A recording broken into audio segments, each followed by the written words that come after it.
Halo sahabat entrepreneur, salam hebat luar biasa. Kembali lagi bersama saya Hizkia Yogi. Pada video kali ini saya kedatangan tamu spesial, yaitu Bapak Kenny Febrian. Saya akan bercerita, Bapak Kenny ini adalah seorang dulu yang mahasiswa yang dulu ingin bekerja menjadi seorang karyawan, tetapi memutuskan untuk usaha sendiri, terutama di komunitas Yes. Dan sekarang beliau berhasil menjadi director di usia yang sangat muda. Tapi sebelum saya lanjut ke cerita beliau, ya, jangan lupa subscribe ya, jika kalian suka bisa share serta like dan komen yang positif.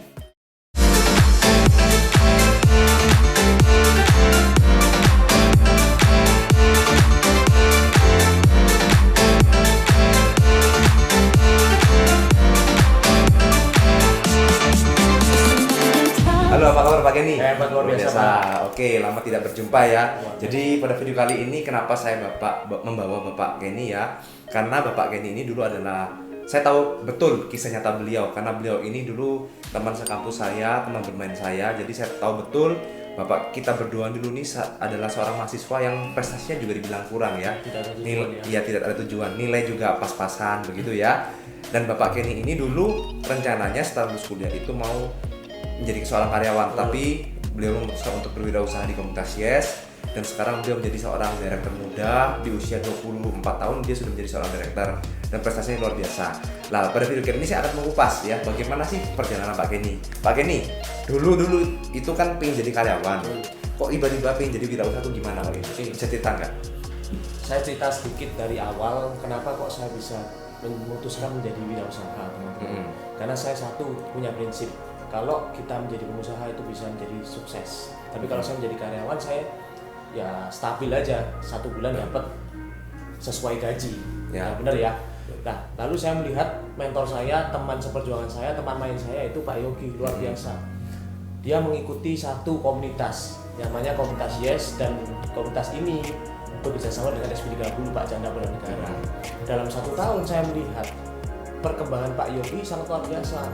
Bisa beli apartemen, betul ya Pak Yogi? Ya. Beli apartemen, lalu tahun kedua bisa beli mobil pribadi. Nah, saya terinspirasi.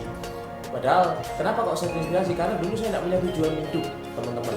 Saya cuma orang mahasiswa yang kuliahnya aja nggak pinter-pinter amat ya, nggak tahu tujuannya seperti apa, cuma masuk kuliah, cek log, absen, pulang lagi, main. Dan saya juga suka olahraga, gym. Jadi 1 minggu tuh Pak Yogi bisa satu minggu bisa gym 6 kali. Jadi hidup saya untuk gym Pak. Waktunya untuk olahraga ya. Betul. Jadi saya benar-benar tidak tahu tujuan hidup.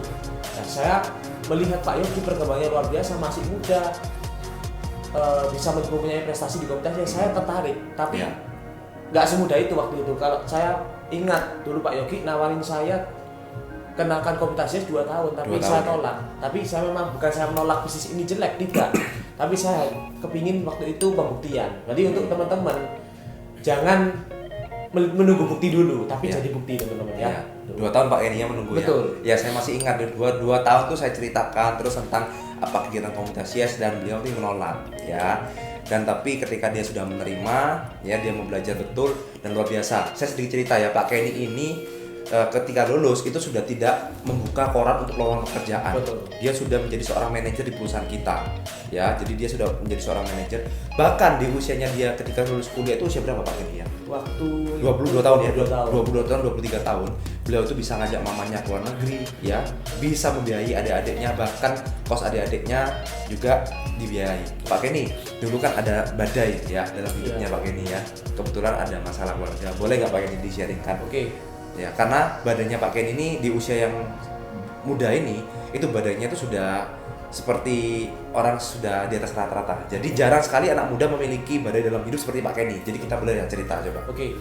Tapi yang pasti teman-teman, badai pasti berlalu ya, seperti Pak Chandra bilang, badai pasti berlalu. Betul. Dan memang harus Anda syukuri apapun masalah Anda harus pandang masalah Anda menjadi positif.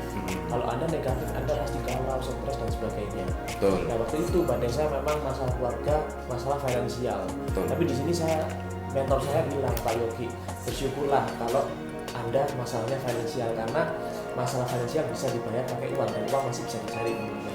Tapi bagaimana kalau dengan masalah-masalah lain, mungkin cacat dan sebagainya. Nah, itu lebih kesehatan, itu lebih ngeri ya Pak ya. Iya, betul.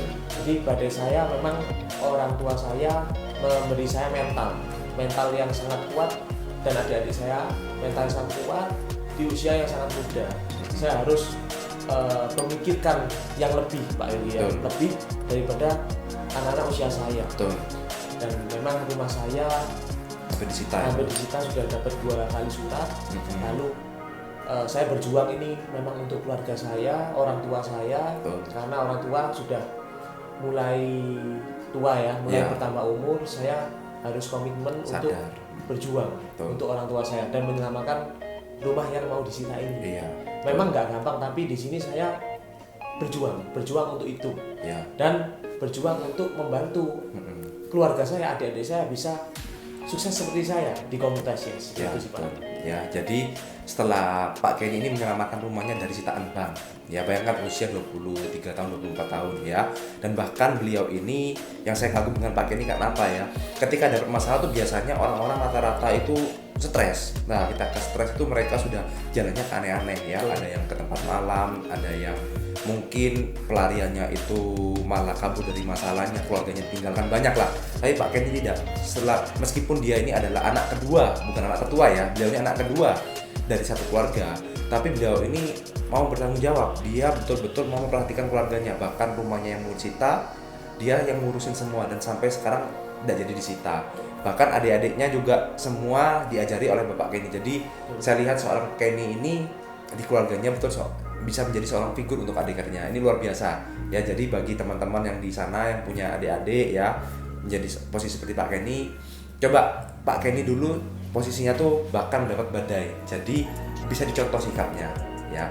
Pak Kenny, ada nggak pesan-pesan buat teman-teman yang kira-kira sekarang nih kan masih galau-galau, masih kuliah, setelah itu masih main-main? Apa pesan Pak Kenny untuk mereka? Saya cuma sedikit aja untuk teman-teman, Anda harus punya suatu goals, suatu tujuan yang jelas. Karena kalau dimanapun Anda berbisnis, kalau Anda tidak punya tujuan yang jelas, tidak akan pernah sukses. Itu yang saya lakukan Pak. Betul. Lalu setelah saya menemukan tujuan yang jelas, Anda harus fokus ke target Anda.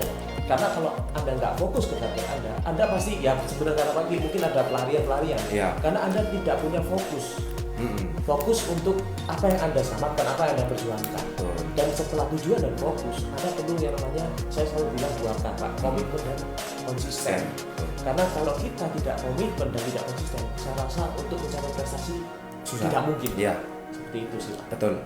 Oke, sangat bermanfaat ya cerita dari Bapak Kenny. Terima kasih Pak Kenny sudah datang di channel YouTube saya. Semoga video ini bermanfaat. Dan jika teman-teman suka, jangan lupa klik like, subscribe, dan komen yang positif ya. Dan selalu salam hebat, luar biasa.